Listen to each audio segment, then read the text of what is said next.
Hey everybody. I want to begin with a quotation here from Thomas Merton. This is from New Seeds of Contemplation. For me, to be a saint means to be myself. Therefore, the problem of sanctity and salvation is in fact the problem of finding out who I am and of discovering my true self. The first time I ever heard the phrase true self was from Thomas Merton, from his writings, from his musings. And I remember first encountering it and having almost a flush of panic, shame, confusion, longing, a little hope, the content of which, or the import of it being, I don't know what he means. What is the true self? Does that mean I have a false self? Does that mean I don't know very much about who I am? All of that being yes, the answer being yes. And I think something started waking up when I first read Merton. Let's see, how did I come to Merton? I came to him in a kind of a roundabout way. I read a book on the Enneagram by Richard Rohr, and he had a few passages in there from Thomas Merton, and I literally knew nothing about Thomas Merton, and I wondered, well, who's this guy? And why is he talking like this? Why does he sound like an ancient mystic and also sort of a contemporary friend at the same time? And I went to the bookstore and bought a book called The Thomas Merton Reader. And I read the entire thing. And as soon as I was done, I sought out The 7-Story Mountain, which is his autobiography, which was parts of it were embedded in the Thomas Merton Reader that I bought. And I read the entire thing, and I read the entire thing again, The 7-Story Mountain, and it went in kind of deep. And okay, so I want to talk about the true self today. I want to try to host a conversation about the true self by turning my attention back to Merton, because I think he's saying something about the true self that is kind of missing from the modern, contemporary, spiritual-ish way that it's used. Like, I'm just searching for my true self, or I found my true self, or my authentic self, or my deep self, and I also might add, we kind of live in an age of crisis around the self, around identity. Really, it's a crisis of identity. In some respects, we're living in a culture that is obsessed with identity. That's really what social media helps feed and promote. It's almost a cult of identity, a cult of naming and claiming and carving out and identifying as this or that. As an individual, of course, but as an individual embedded in ever smaller categories or niches that name us and give us a sense of meaning. And I guess that's to be expected, as we all know the larger structures of meaning, like family and church or religion, and dominant narratives and history and education and I don't know, social institutions, as they're fragmenting. What else is going to happen other than the individual? You and I are going to freak out and wonder, well, who the hell am I? And where do I find this ground? And I think one of the things that happens with pop culture is that everybody, I mean, you know, even, I was going to say even naive people, we're all naive, to a certain extent. But people who aren't thinking that deeply about cultural issues can see very obviously that what is given to me on a social media feed or on an Instagram or from an influencer is a kind of facade. So every single day we're confronted, and our politicians appear as just facades and puppets of an ideology. And you often wonder, do you even believe what you're saying? And the feeling is, no. I mean, we kind of know. Maybe we're even coming to expect that. So there's a kind of like an atmosphere's mistrust around this, where what someone appears on the surface might not be telling the truth, and that also awakens a craving. Like, I would like to be more true. I would like to be more authentic. And of course, in spiritual-ish circles like I'm in, there's a lot of talk about vulnerability and authenticity, and speaking from that true place. And I want to say, I guess, the awakening of that desire is really important. It's a thread that's worth following, and so I want to talk a bit about that today. I want to talk about the true self, but I'm going to lean pretty heavily on Merton because he challenges my own assumptions about what that even is. And if that's something that, how would I even begin the path or the adventure of finding out such a thing? How would I become a saint, in other words? Meaning, how would I be myself ultimately? So I want to maybe offer a few advertisements, my own. This is brought to you by some upcoming things I have in the works. So I will have an Israel trip next year, 2023, end of February, beginning of March. The details are on my website. There's a main core group church coming from Minneapolis. And if you live in that area, you're welcome to join them. And that's where the flights are originating from for the group. But the trip is also open to the public, and I, in fact, need a few more people and would love to have you come if that's something that is possible for you and piques your interest. And just send me an email and I'll send you the details, and we'll kind of go from there, because you can join from anywhere in the world. My last Israel trip, I had people coming, from England and different parts of the United States. And so all that can be arranged, and would love to have you. The pilgrimage, the last one I did, I have to say, was one of probably, if not my most favorite trip I ever did, which is funny. After 18, almost 19 years of doing this, you'd think it would be getting old, but I'm changing, the world changes, the group changes. I feel like I continue to be changed by the conversation that takes place between text and history and modern politics, and also people's questions and existential dilemmas. And it's a living conversation, and a pilgrimage it's a kind of spiritual discipline, and it's almost like a walking prayer. So I continue to find them quite potent and powerful. So I'm going to offer another one, and love to have you come. And so that's happening. And last year, I did a 9-month course based on the book and the myth Iron John for a group of men, really struggling with and asking questions around the masculine and what I like to call the sacred masculine. I think it's a missing conversation in the modern world, and there aren't very many spaces where it's happening.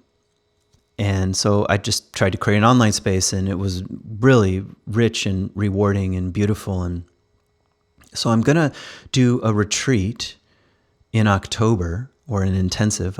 Really, it's more of an intensive than a retreat, here in Michigan, about an hour from Grand Rapids, called Exploring the Sacred Masculine. So space is limited, and I just put it up. I already have a few people that I know are coming, but if that interests you and you live close enough to Michigan and want to make the trek, so end of October, I think October 27 through 30, right before Halloween, so that weekend, Thursday, Friday, Saturday, Sunday. And I haven't nailed down all the details in terms of logistics, so there's some negotiation happening, but that's roughly when it's going to happen. And if you want more details, send me an email. You can apply through the website, and that will let me know you're interested. And if this is a conversation that feels like it's important to you and you would like a safe enough, I like to say that, safe enough place to explore some of these things, because it's also dangerous to really take a hard look in the mirror and allow the deep wisdom tradition to reflect back to us something that's missing right now, which is what I would call the sacred masculine. So I hope it will be challenging. It will be challenging for me, for sure. So if there's like a seed of curiosity that says, yeah, that I think is needed, don't hesitate. Sign up, because I'm pretty sure this intensive will fill. So, okay, that's happening, and maybe that's it. Other than, I sometimes forget, but I'd like to right now, since I'm remembering, to promote C3. C3 is an organization, a small spiritual community that I work for in Grand Haven, Michigan, where I teach a little over half of the Sundays a year. We meet in the community center in Grand Haven, and we make those talks and teachings available online. So if you don't know that, you can find it usually on Facebook, Google it, YouTube. It's also on there. c3westmichigan.org is our website. And I'm doing right now a series on the great questions, and I'm not the only one who contributes to the teaching. So we often bring in really interesting people, local people, and we always have great local musicians as well. So anyway, just a shout out to that community, which I've grown to love, and a little of where else you can find some of my own talks. So, all right, enough in the way of advertisement. I have been wanting to make a podcast on the true self for a while, and I've been going slowly and patiently. I think because, it's probably, at least in my view, related to the conversation of soul. I think about soul and true self as kind of holding hands, or another image for the same kind of thing, and it's a bit difficult to talk about. It's sort of like using the word God. There's enough ambiguity and mystery and paradox mixed in that it's challenging to talk about. But I've wanted to talk about the true self because I hear it so much now. It's made its way into kind of modern talk, and in a culture that is obsessed with identity, oftentimes it's colored by this kind of impulse, like, I'm going to show up now in the world as my true self, and I identify as this or that, and I'm revealing that to the world and to myself, I imagine, and that this is really, my true core. And of course, I think, especially if that comes from a genuine place, that desire, then I think that's really good. That's a good desire. It's a good impulse. Often I find, though, you don't really get to find out what, quote, the true self is until you start living that, and that's pretty challenging. You find out what's real and what's not. That's a line from David White. You find out what's illusion and what has some solid ground, and you don't always know. So I think a little caution around the question of true self is needed, and humility, and I'm speaking to myself, I'm preaching to myself. Maybe that's what I'm doing most of the time. And yeah, some humility is in order. And I think just to say directly, I encourage you to go on the great adventure of the discovery of the true self. And you'll need a heart full of humility to do so. Because the falsehoods and illusions and blinders and makeup and images and personas and masks that we wrap around ourselves are hard to shed. And the ego is endlessly clever and would love to take some new revelation and wrap itself in it and say, well, now I am, all this time I've been X and that's been false, but now I'm showing up as this, and would love to take that. And so just a fair amount of I don't know is needed really to to soften into the conversation. And maybe that's what's needed more than anything else, is just a softening. And I'm really going to rely pretty heavily, as you'll see here in a minute. I'm going to read some long passages from Merton. And the reason why I want to do that is because I hope you'll hear a hint, a guess, a clue. Isaiah says, the Lord has given me a teacher's tongue to know the words that sustain the weary. And boy, that's a challenge for me personally, for any teacher. I just love Isaiah's definition. Well, the teacher's tongue is a gift. It's not the ego here. It's a gift. It comes from the mystery, and it's real when there are words that sustain the weary, and we live in weary times. The divisions and politics and lies and information and masks and deceit and power and fear and weary. It makes us weary. And when I read Thomas Merton, I feel a little of the words that sustain the weary, that he has a teacher's tongue, and he does know the words that sustain the weary, though he also says really challenging things. And maybe that's the best kind of sustenance. It's something that's both tasty and palatable and challenging as it goes down. So I'm going to rely on him. And maybe just a quick story that comes from yesterday. This was the catalyst that made me say, okay, now I'm going to attempt to talk about the true self. So I was being interviewed for an article, and I don't know if I'll be in the article or not. It doesn't really matter. But the person asked me, I think authentically, not genuinely is probably the right way to say it. Genuinely, if near the end of the interview, if I identified as a Christian. And I thought, well, first of all, I trusted this person, and so I didn't have that kind of like, what are you trying to get at, kind of reactive or defensive posture. But I did say the question makes me uncomfortable.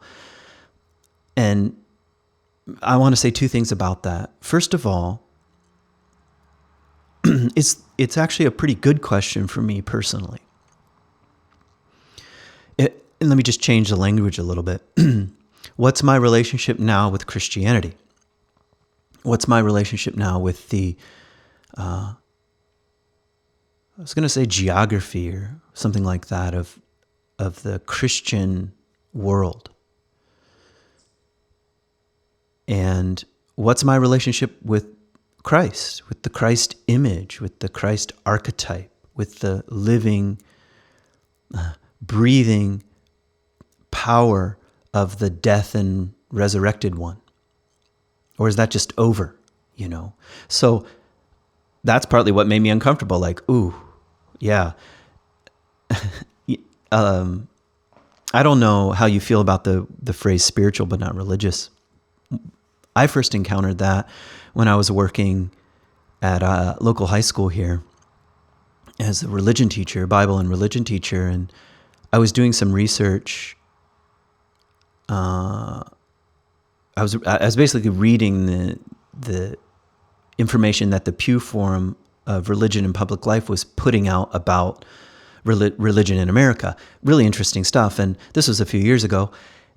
And there was a questionnaire in there that was helping one identify where they were, speaking of identity.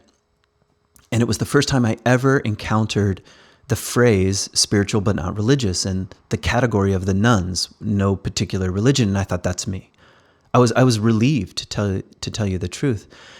And I think that, I've always had a kind of uncomfortable relationship with institutional Christianity because I was raised so deeply embedded in it. It paid my grandpa's bills, it paid my parents' bills, and it eventually paid my bills. And that makes for some confusing terrain because, all right, the thing that's paying your bills is also asking you to mentally assent to a series of beliefs and doctrines and statements. And I never wanted to, and I needed to, and I didn't want to, and sometimes I wanted to, and it made me a little uncomfortable. And anyone who's a student of history and looks carefully at the history of the church, the Orthodox, the Catholic, the Protestant church, the totality of it, knows that there are many abuses and things to be really ashamed of, and ways in which the church itself missed the mark of even embodying the most simple things from the Jesus story. But that's not totally true. It also did amazing, wonderful, life-giving things in the world. And some of the first hospitals were, well, the first hospitals, as we would think of them, came from the monastic tradition. And, I could go on and on about the gifts to which the Christian landscape also gave the world. So it's a mixture, but that's just true of everything. That's just true of every single religion, every single ideology, every single stance one would take in the world, every community that says we are this and not that. It's a mixture. So I guess I'm saying that because that added to my fuel to say I'm not an institutional Christian. I'm not. I enjoyed a somewhat rebellious reactivity toward Christianity. So again, back to the question, do you identify as a Christian? Ooh, that gives me trouble. But one of the things among many that's been happening to me in the last few years is after leaving the church, the evangelical church that paid my bills, it's like, okay, so are you more free? Is that really holding you back? No, not really. And what do you think about Jesus now? And so, okay, go ahead and be spiritual, but not religious. But what kind of world does that land you in? And here's been the irony of my own life, that about the moment I could freely proclaim I'm not religious was the moment that, in a way, some blinders were taken off and I could feel myself actually as a deeply religious person. And one who was having different kinds of what I would even call religious experiences. How ironic, I'm out of here and then to be confronted by the mysteries of life and of God and of the natural world of being itself, and even the experience of not knowing, which I felt pulled into. Like I used to say, I don't know what God means anymore. Well, Thomas Merton says sometimes that's actually what God does to us. St. John of the Cross would say the same thing. God weans us from God. And of course, I didn't know that. I wouldn't have said, oh, I'm definitely this is supposed to happen because of my religious orientation. I felt, no, I don't have a religious orientation and it happens anyway. Yeah. But my point was not knowing, even saying, I don't know what we mean by God anymore, in a way is a kind of deeper invitation into the conversation. And what I mean by religious is a certain kind of orientation. That's what I mean right now. And I feel like my life is oriented toward the mystery, toward reality with a capital R, to God, to the transcendent, to the perennial truths running in the underground river. And I'd like to live my life in such a way as to honor that and to deepen my relationship with the mystery and with the sacred.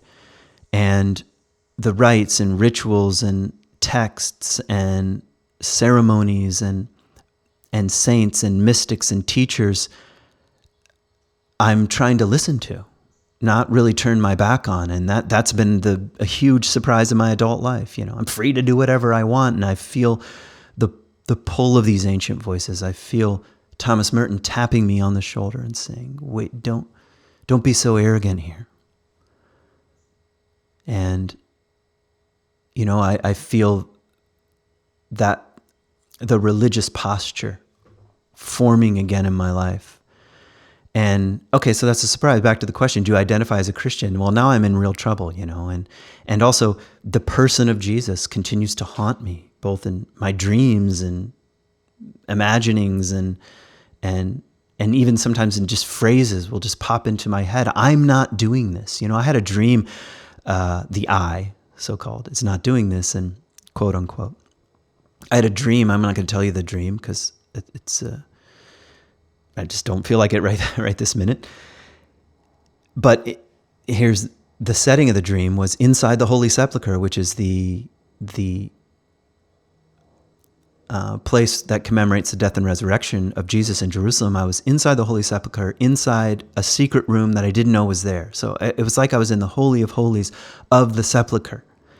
And, I can go around saying all I want. I'm spiritual but not religious, and then my dream puts me right into the very center of that question and connects me deeply to maybe what Jung calls the religious instinct. And I think I've said that before on this podcast. I believe human beings have a religious instinct, and if we don't honor it, it can easily be co-opted by a paper-thin ideology. So it's meant to be oriented toward the mystery, toward the transcendent, toward the one. Okay.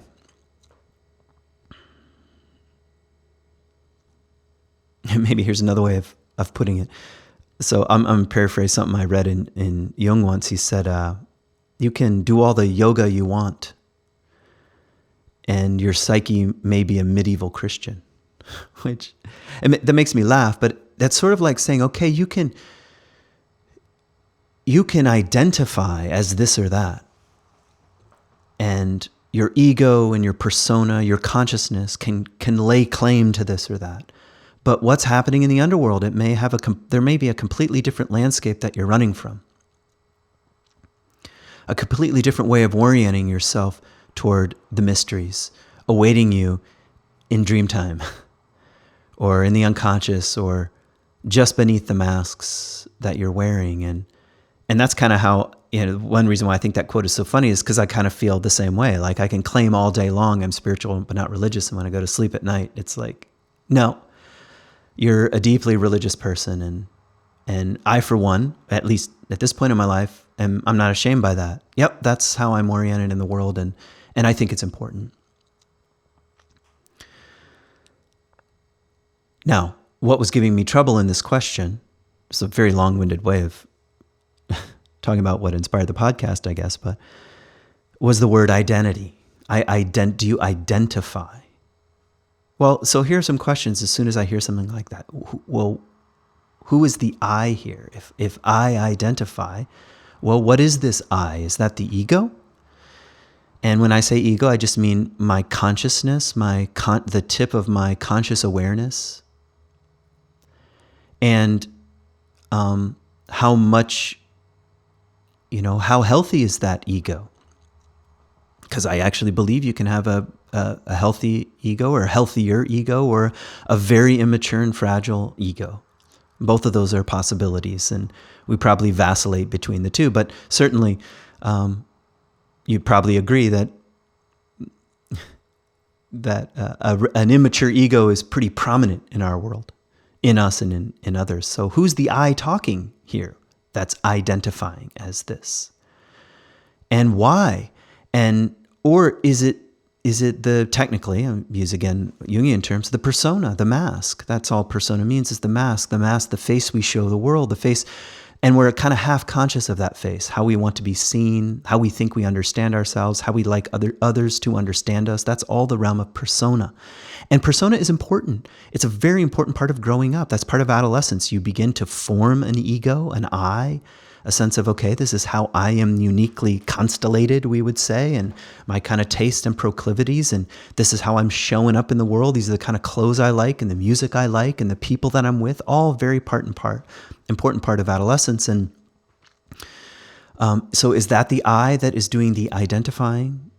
And then you could even ask slightly more complex questions that are more psychological. And, well, what if I'm identifying, but I'm speaking much more out of a subpersonality or a complex or a wound?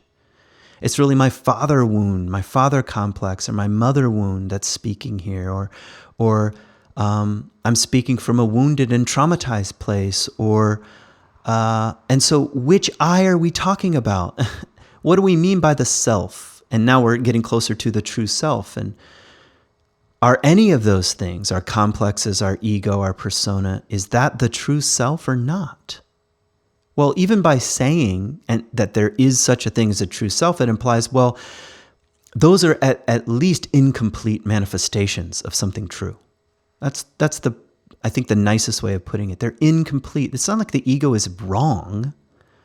It's just limited. It's an incomplete manifestation of what's true. And so it may be the case that I really know almost nothing of the true self that's maybe deeper beneath the surface. I just had an image from Teilhard de Chardin, the mystic, who said, I lit a lamp and went into my inmost self. I love that phrase. It echoes the Psalms where David speaks of his inmost self. And so, yeah, and you light a lamp and you go in, and he's surprised by what he finds there, and voices that he doesn't recognize and names he doesn't recognize, until eventually he gets to the abyss out of which he senses his life dimly emanates. What a line. And well, what kind of perilous adventure is that?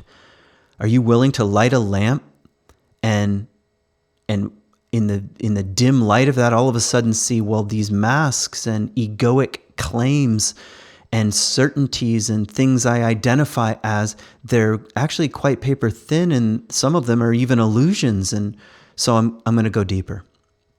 I'm going to follow the very dim light, though I don't know where I'm going exactly. So, like I said, a conversation around the true self takes a little bit of humility here, and I'll try to cultivate that as I read here. So I'm going to read some longer sections from New Seeds of Contemplation. So this is from chapter 5, which is called Things in Their Identity. And he starts in kind of a lovely, I think, beautiful place. A tree gives glory to God by being a tree. For in being what God means it to be, it is obeying him. It consents, so to speak, to his creative love. It is expressing an idea which is in God and which is not distinct from the essence of God. And therefore a tree imitates God by being a tree.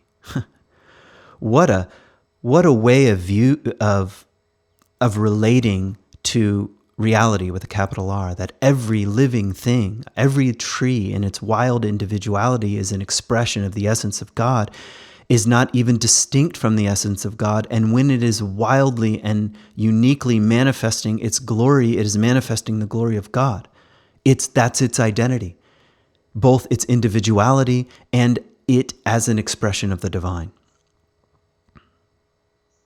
The more a tree is like itself, the more it is like God. If it tried to be like something else, which it was never intended to be, it would be less like God, less like the divine, and therefore it would give him less glory. So already we're getting clues about, well, what direction is Merton going here when it comes to identity, or to a phrase like the true self? What's really true? What's true about the essence of a tree? And the clues are, well, it is being itself, and something about its being itself is itself also an expression of the essence of the totality, of the transcendent.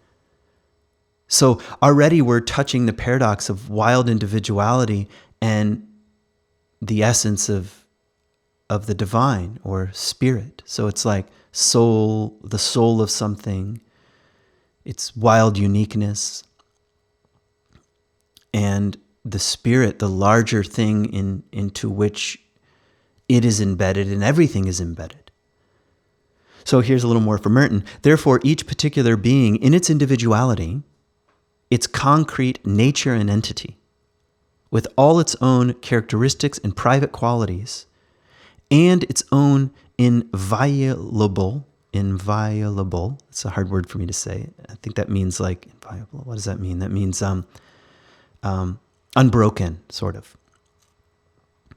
Its unbroken identity gives glory to God by being precisely what God wants it to be here and now, in the moment, in the wild presence. I'm adding those words. In the circumstances ordained for it by his love and his infinite art. I mean, what a vision of the mystery of God to think about the divine as a wild artist that is both infused in everything and is co-creating everything in the here and now. And when any given individual entity, like a flower, a tree, a bird, a hummingbird, a leaf, is itself, it's fully itself, it is also an expression of the divine. And it has its own characteristics and private qualities. It's a celebration of diversity, of wild individuality. Maybe I should just read a little more. The leaf has its own texture and its own pattern of veins and its own holy shape. The bass and the trout hiding in the deep pools of the river are canonized by their beauty and strength. The lakes hidden among the hills are saints, and the sea too is a saint who praises God without interruption in her majestic dance. The great, gashed, half-naked mountain is another of God's saints. There is no other like him. He is alone in his own character. Nothing else in the world ever did or ever will imitate God in quite the same way. That is his sanctity. Such beauty. Such a, it's like Merton is open. His heart, his mind, his soul, his spirit, his being is open to God, the way in which the divine, the mystery is infused in everything. And it's like he looks out on the world and everything is sacred. Everything is a saint. And it's just by being itself, by virtue of being itself. And then he begins to turn. He says, but what about you? What about me? And he says, unlike the animals and trees, it's not enough to be what nature intends. So now he's entering the human problem here. So you might think, oh, I know where this is going. A tree is itself, its true self by simply being itself. And therefore that's all we need to be. But it's a little more complex.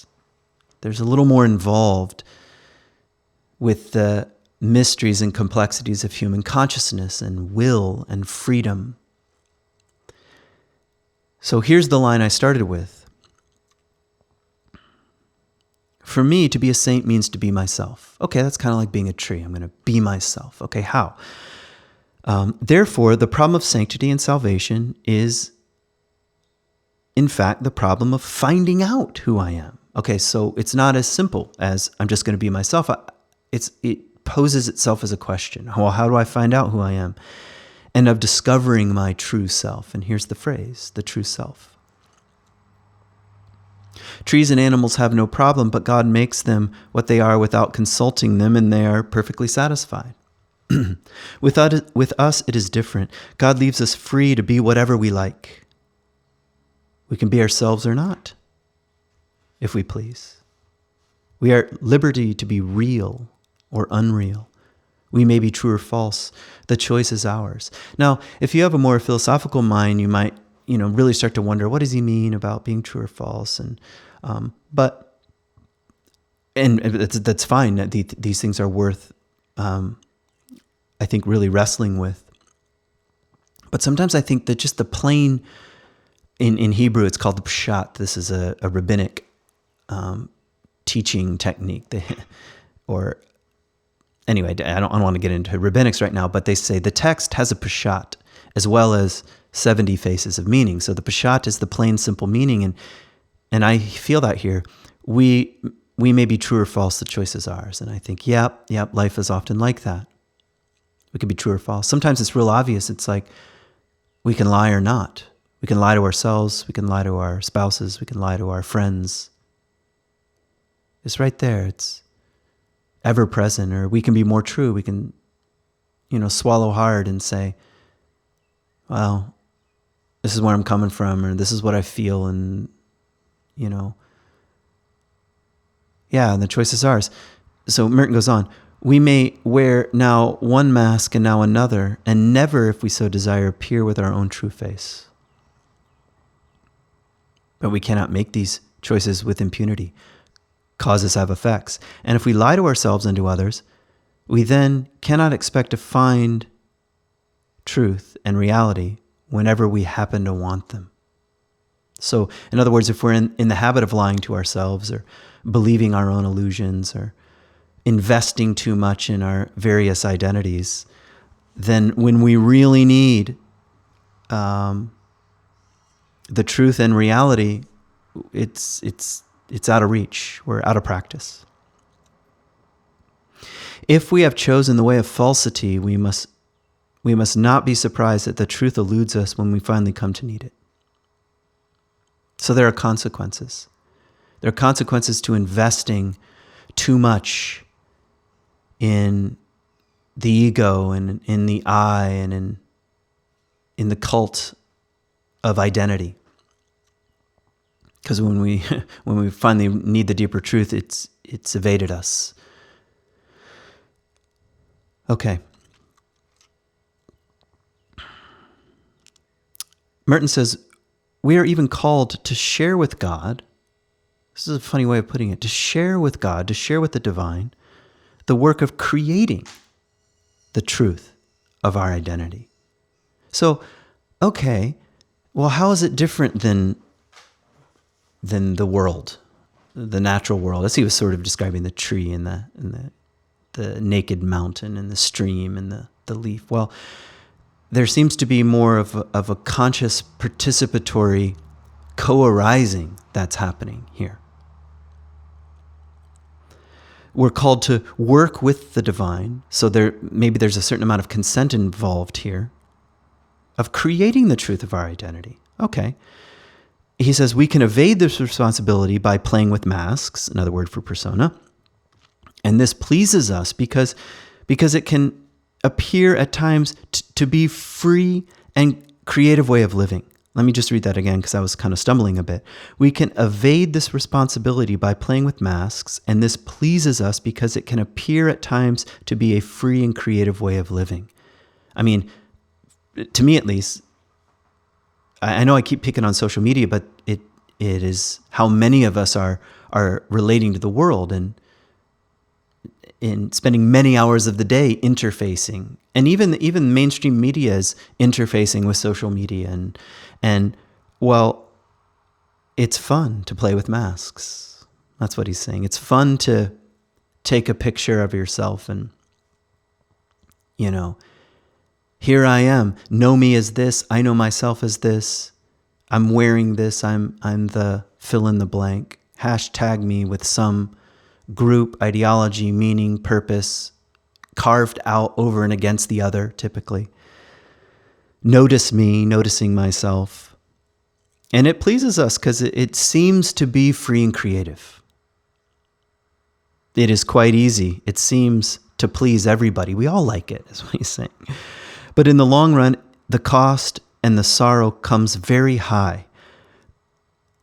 To work out our own identity in God, in the larger mysteries, I would just add, to work out our own identity in God, which the Bible calls working out our salvation, is a labor that requires sacrifice and anguish, risk, and many tears.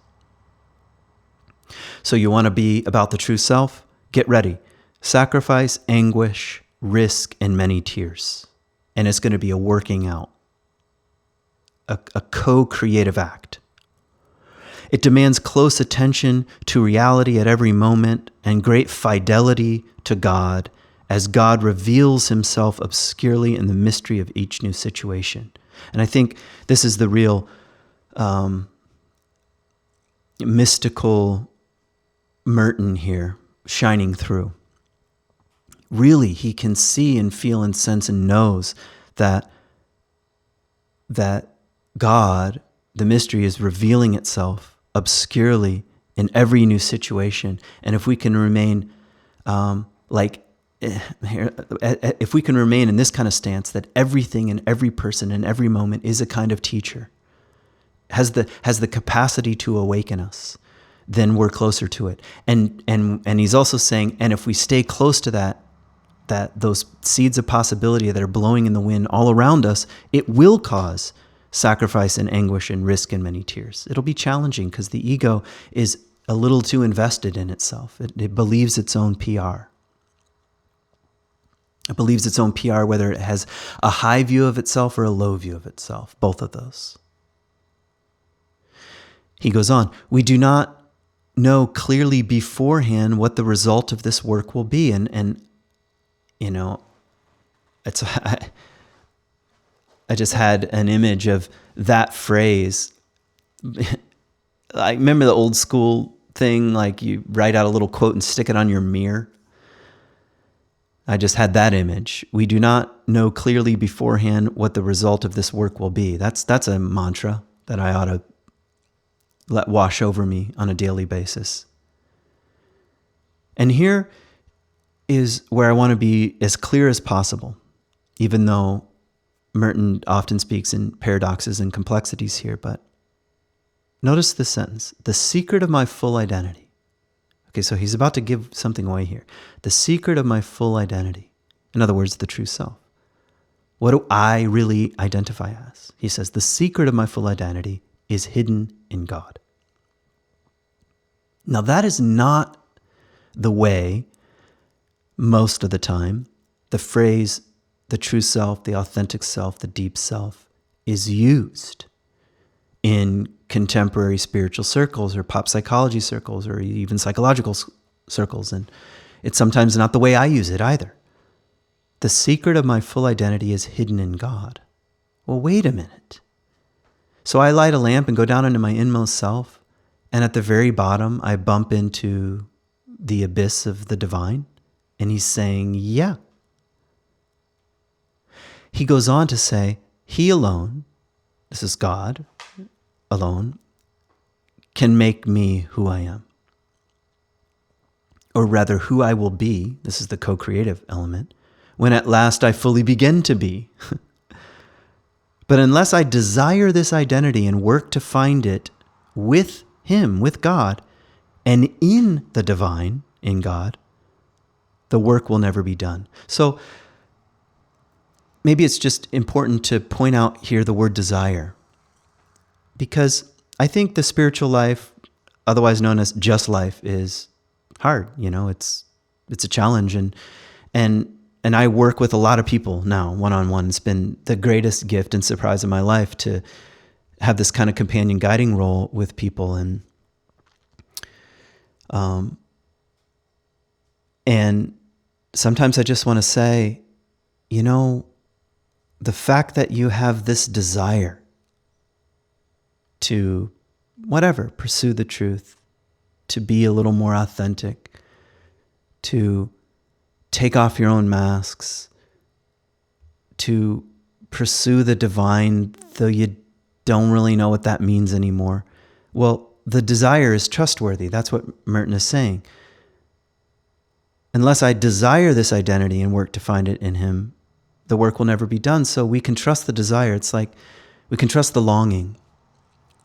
Like Ronald Rolheiser's book, The Holy Longing. There it is. There it is. It's the longing, that holy longing. And it has its own intelligence, though the ego might not understand very much about it.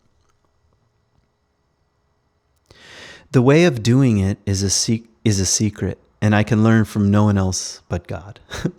So here he's like really rooting us in the alchemical secret cauldron of emptiness that does its work on us. It's not really up to you, this discovery of the so-called true self.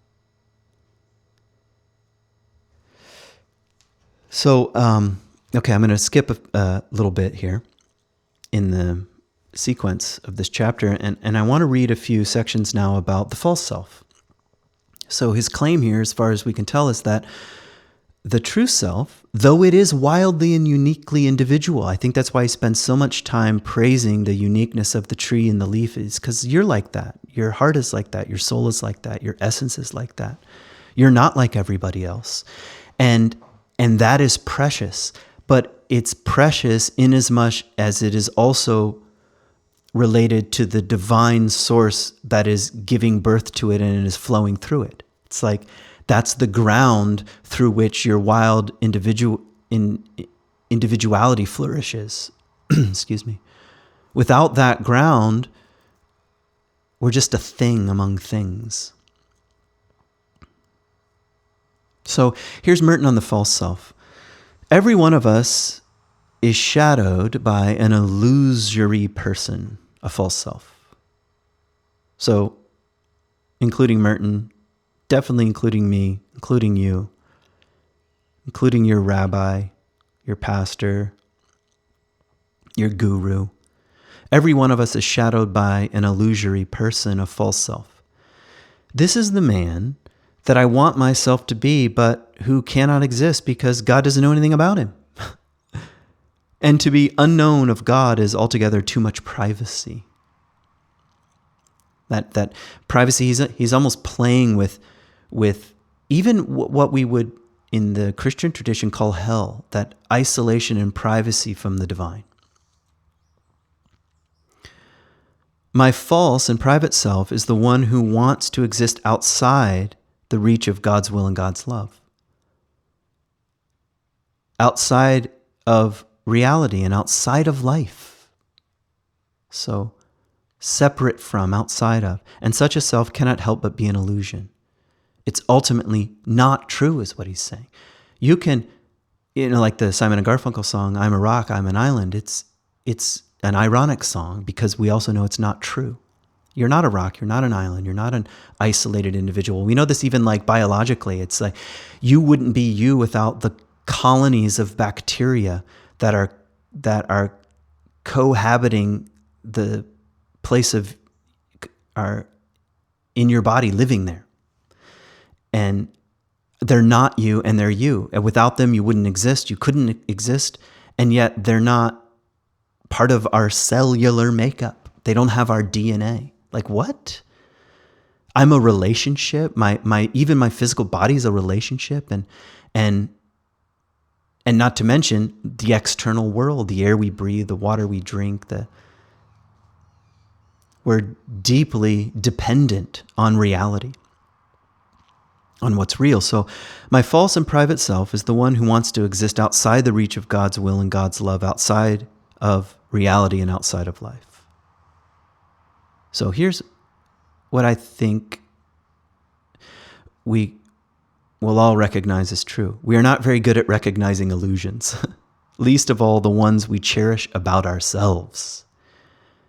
My friend Thad, who's a philosopher, he likes to ask his students, do you think you have false beliefs? I remember he asked me that in the car once. We were riding in his Honda Accord. He said, do you think you have false beliefs?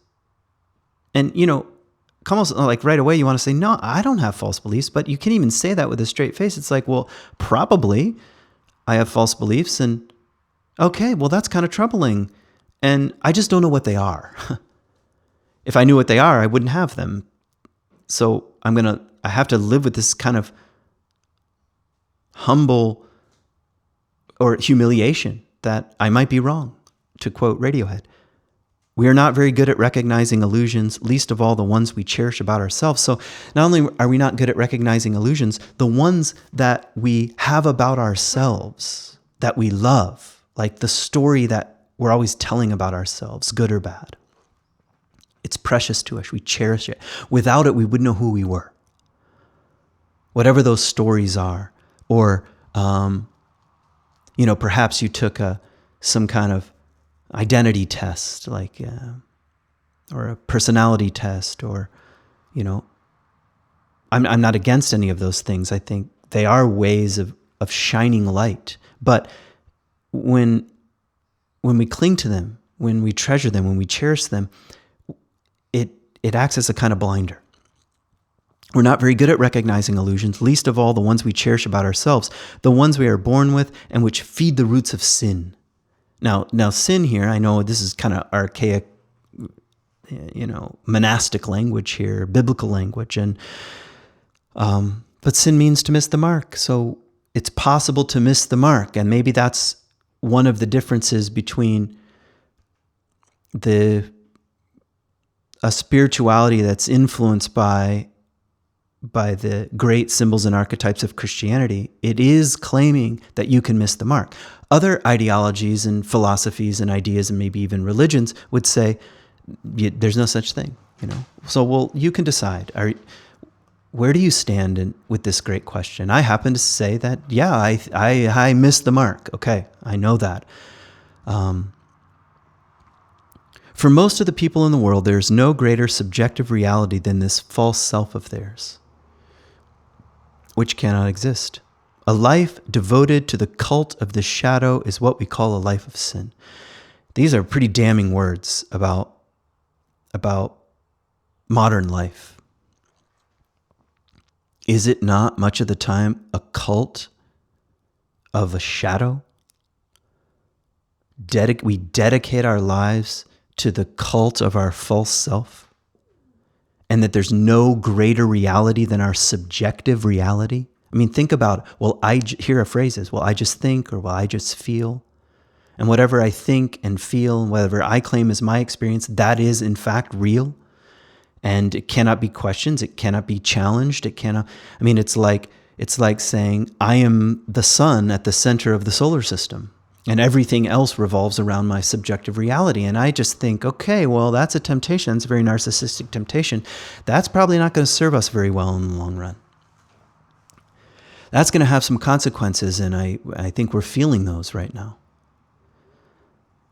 So all sin, he says, missing the mark, all sin starts from the assumption that my false self, the self that exists only in my own egocentric desires, is the fundamental reality of life to which everything else in the universe is ordered. Now, hardly anybody will admit this. But again, it's like saying, I'm the sun at the center of the solar system.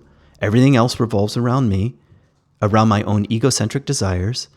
My egocentric desires are the fundamental reality of life to which everything else in the universe is ordered. Talk about a deep narcissism. And what I want to say is try to find the seeds of this narcissism in your own psyche, in your own ego consciousness, in your own egocentric desires. Because right away, I want to back up from this and say, the other people do this. It's a little bit of a bitter pill to swallow to say, no, I do this too.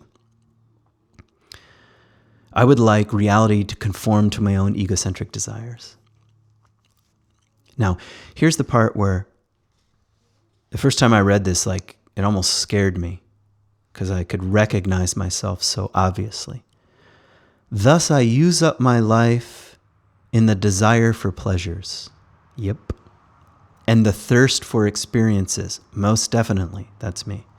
I use up my life in the desire for pleasures and the thirst for experiences, for power, honor, knowledge, and love, to clothe this false self and construct its nothingness into something objectively real.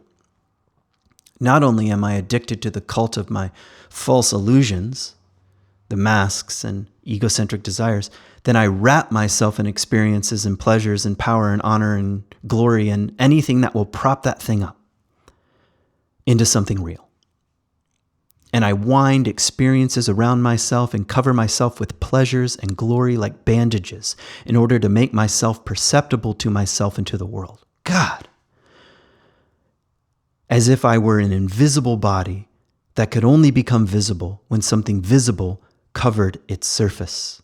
I wind experiences around myself and cover myself with pleasures and glory like bandages in order to make myself perceptible to myself and to the world.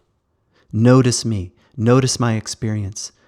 I'm having an experience. I'm having a feeling. Therefore, I'm perceptible to myself. And I'm perceptible to the world. As if I were an invisible body that could only become visible when something visible covered its surface. In other words, that's the post. That's the social media post. It's like we're invisible. That's the illusory self. And we could only become visible when something visible covered its surface. So, I don't know. What are you hearing in here? What's stirring in you? What's bothering you? Or is anything awakening and beckoning to you and calling to you in this particular musing of Merton's here? Are you recognizing elements of your own illusory self here? See, there's something I think hidden in the mystical traditions if you don't like that word, let's just call them the wisdom traditions of the great spiritual wisdom traditions. And they all teach at their best an element of the teaching that ultimately we need a certain amount of detachment or non-attachment to our own life, and certainly to our own experiences, and to our own feelings, and to our own stories. And non-attachment, particularly in Buddhism and in contemplative Christianity, is a major thread. And it's like we have very little palate for that. Because if we loosen our grip, our attachment to this false and illusory self, we feel like we're falling into an abyss, which we kind of are. It's kind of like a death. And so we want to resist that at all costs. So let me come back to the true self here, because I'm following Merton's essay here. And we'll kind of end here with, again, I think some pretty challenging and not often heard words around the true self. The secret of my identity is hidden in the love and mercy of God. The secret of my identity is hidden in the love and mercy of God. Sometimes I like to use the image of a constellation. Like the true self is a constellation. It's a unique, wild constellation. And it's a process of discovery. It's like we don't know the pattern or the shape exactly at first. We don't know what stars are part of the constellating pattern and exactly what the image is, or images that are present. And they are wildly unique. I mean, look at the night sky. Each constellation is its own work of art and has its own identity, like a tree has an identity, and like a particular tree has an identity. And you have that. That's part of the true self. But what Merton is saying is, okay, that wild identity is co-created inside in it, or is embedded inside a larger cosmos. That's the divine. That's the totality. Something like that.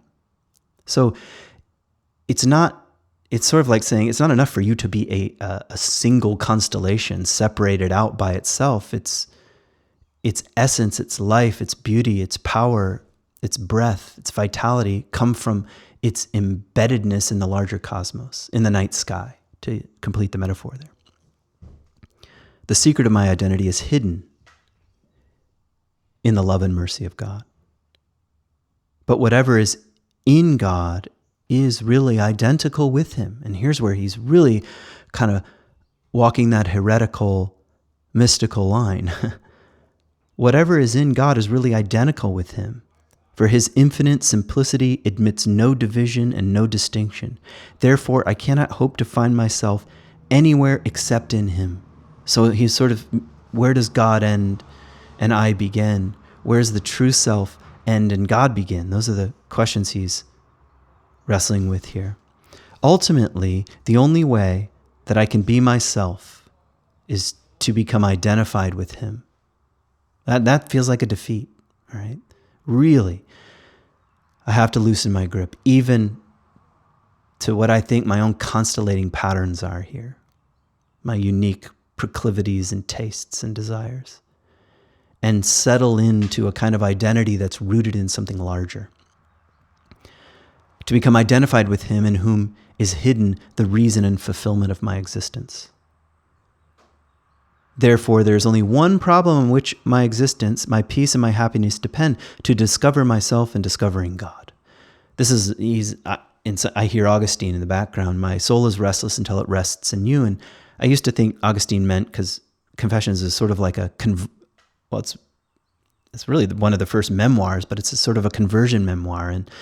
And also we rest when we convert to Christianity. But I think way deeper than that is, I think, coming out here in Merton, to discover myself and discovering God. So to go on the inner journey is risky. It's going to cause anguish. There will be tears as more and more illusions, more and more things that we cling to, our identity, get taken from us, and we sink ever more fully into the larger, into the divine. That's the promise here. That's the hint. That's the clue. And when I finally find myself, I find God. And he says also this: if I find him, I will find myself, and if I find my true self, I will find him. Somehow, this center point, the centering constellation, the center point at the I'm speaking mystically, at the very center of our being here, is also the divine, is also infused with the divine. And the divine and the true self hold hands. And I think that's one of the things that makes Merton's contribution to the question of what is the true self so powerful, potent, and unique. And I'll just end with his words here. They're so awesome. But although this looks simple, in reality, it's immensely difficult. Yeah, no kidding. In fact, if I am left to myself, it will be utterly impossible. For although I can know something of God's existence in nature by my own reason, there is no human and no rational way in which I can arrive at that contact, that possession of him, which will be the discovery of who he really is and who I am in him. Talk about a defeat. I can't do it, he's saying. You can't do it. That is something no man, no woman can ever do alone. Nor can all the men and all created things in the universe help him in this work. Now, what a way to end a long essay on identity. There's no one who can help you. The only one who can teach me to find God is God himself, alone. And I think this is where, I don't know, a certain amount of surrender, trust, and faith is involved. Okay, then teach me. Teach me where my identity is hidden. And I can feel such a different stance with this kind of request, this kind of prayer. Teach me then. If you're the one who can teach me to find myself and to find God, then I'm open. I'm open. Where are you hidden in the everyday, ordinary mysteries of my life? That's so very different than I'm going to find it. I'm going to discover it. I'm going to proclaim it. I'm going to promote it. I'm going to defend it. And I need you to affirm it. That's very different. And I think that's part of what makes Merton so relevant even now. Thanks for listening.